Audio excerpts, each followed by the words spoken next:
Ang mga natutunghayan natin ngayon ay dapat ikabahala ng bawat Pilipinong naniniwala sa demokrasya, anuman ang kanilang paniniwala o kulay sa politika. Nakikita natin kung paano ginagamit ang mga institusyon ng gobyerno at ang pera ng taong bayan laban sa anumang oposisyon. Sa halip na tutukan ang mga tunay na suliraning kinakaharap ng ating mga kababayan, ginagamit ang kapangyarihan upang patahimikin ang mga boses ng mga hindi sumasang-ayon. A democracy cannot survive when those in power see every critic as an enemy and every opposing voice as a threat. I have always believed that the independence of our institutions must be protected.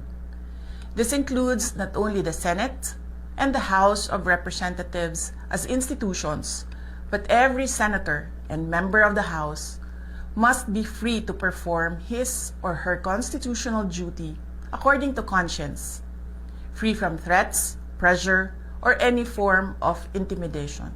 Good governance does not require the elimination of opposition. Democracy works best when there is a healthy opposition that is free to question. A government that fears dissent is not demonstrating strength. It is revealing insecurity. And that insecurity is reflected in the direction our country is taking today. The current state of our nation reveals three disturbing realities. First, the effort to divert attention from legitimate questions surrounding the flood control controversy. Second, the willingness to disregard constitutional safeguards in pursuit of a politically motivated impeachment. And third, the relentless pursuit of greater political power under the guise of charter change.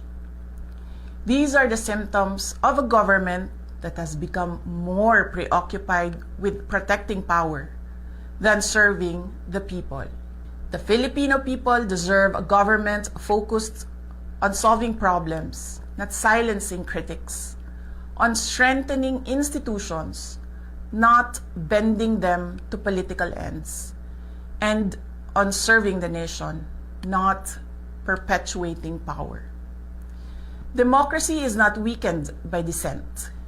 Democracy is weakened when those in power become afraid of it.